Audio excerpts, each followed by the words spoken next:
The Grand Blackwood Hotel loomed large, a Gothic monolith against the stormy October sky.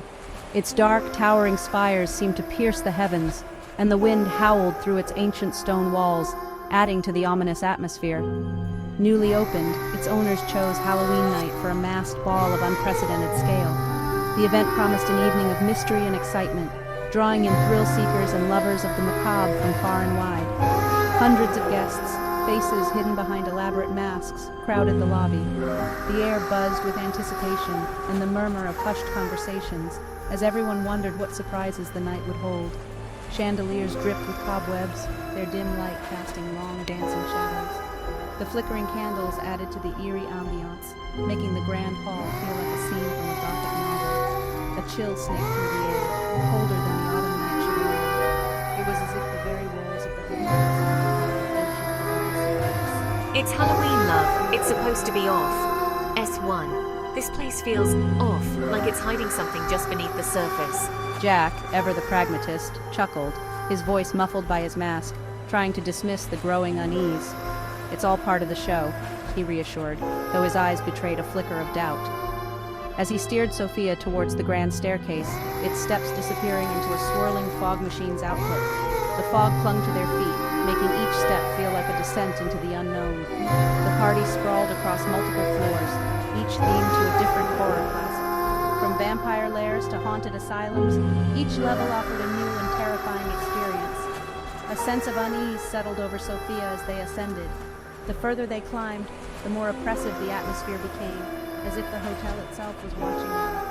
The air grew colder, the laughter from below fading into an unsettling silence punctuated by distant screams. It was as if the joyous celebration below was a world away, and they were stepping into a realm of nightmares. Each floor they crossed grew increasingly disturbing decorations, blood-red paint splattered on the walls, flickering candles casting grotesque shadows, and masked figures lurking in darkened corners. The decorations seemed almost too real, as if they were not just for show, but remnants of a dark history. Guests whispered nervously to each other, their laughter now tinged with fear. The sense of dread was palpable. It became clear that this was not their eyes seemed to guests. Some swore they saw the ship, adding to the growing paranoia. The grand ballroom, once filled with music and laughter, now felt like a haunted relic. The eerie music played on, but it sounded distant and distorted, as if coming from another time. Panic began to set in as guests started looking for exits, realizing that the night had taken a sinister turn. The doors that once welcomed them now seemed to trap them in nightmarish moods. Shadows moved on their own, creeping along the walls and floors, as if they had a life of their own. The line between reality and illusion blurred, leaving everyone questioning what was real. Jack and Sophia held hands tightly, their earlier bravado replaced by genuine fear. They realized that the Grand Blackwood Hotel held secrets far darker than they had ever imagined. The second floor pulsed with the throbbing beat of music.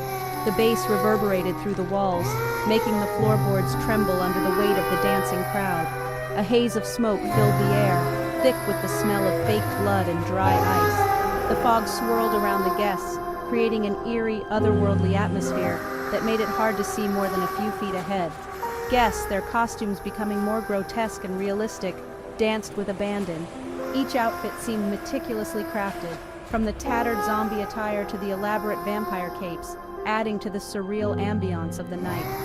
A werewolf snarled, baring sharp teeth. Its eyes glowed with a menacing light, and its fur bristled as it moved through the crowd, eliciting gasps and nervous laughter from those nearby. A witch cackled, her laughter echoing through the hall.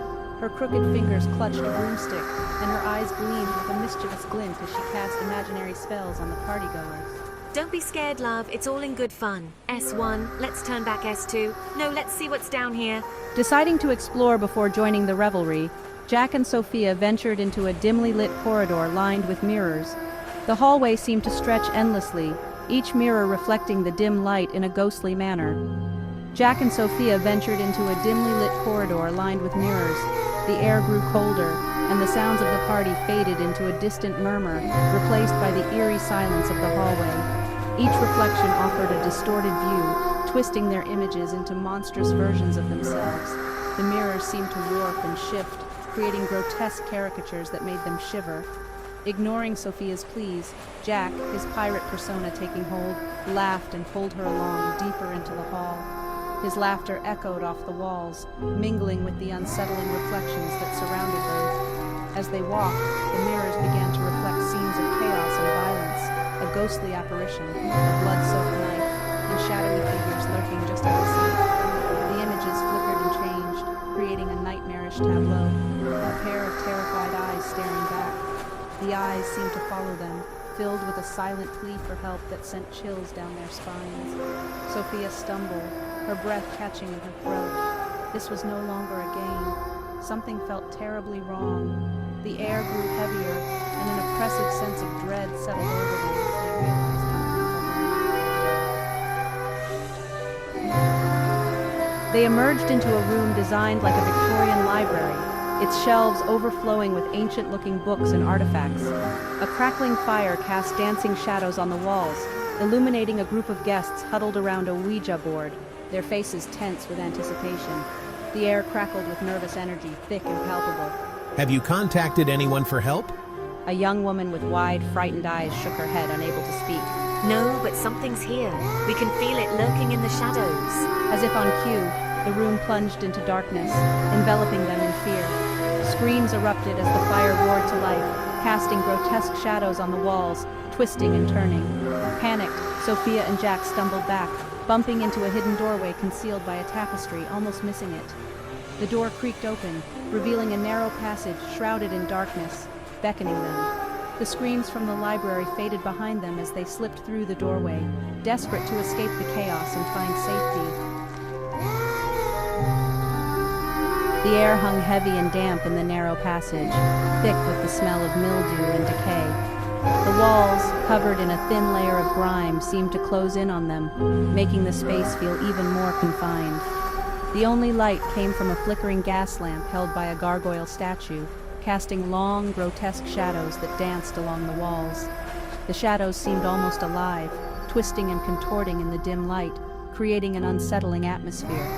The sound of their footsteps echoed eerily in the silence, each step amplifying the sense of dread that hung in the air. It was as if the walls themselves were listening, waiting. Where are we? This place feels like a maze. I don't know, but I don't like it. Every corner we turn feels the same, like we're going in circles. As they moved deeper into the passage, the air grew colder, and the sense of unease intensified. They began to hear whispers, faint and indistinct, seeming to emanate from the walls themselves.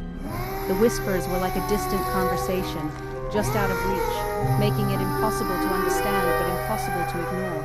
The whispers grew louder, morphing into chilling screams that sent shivers down their spines.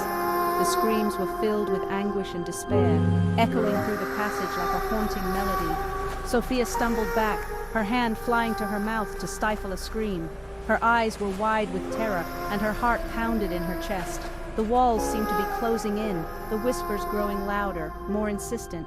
It felt as though the very structure of the passage was alive, pressing in on them, suffocating them with its presence. Then, as suddenly as they began, the screams stopped. The abrupt silence was almost more terrifying than the noise, leaving them in a void of sound. Silence descended, heavy and oppressive. It was a silence that seemed to swallow all hope, leaving only fear in its wake. They were no longer alone. Someone or something was with them in the darkness. The feeling of being watched was palpable, and the air was thick with an unseen presence that seemed to close in around them.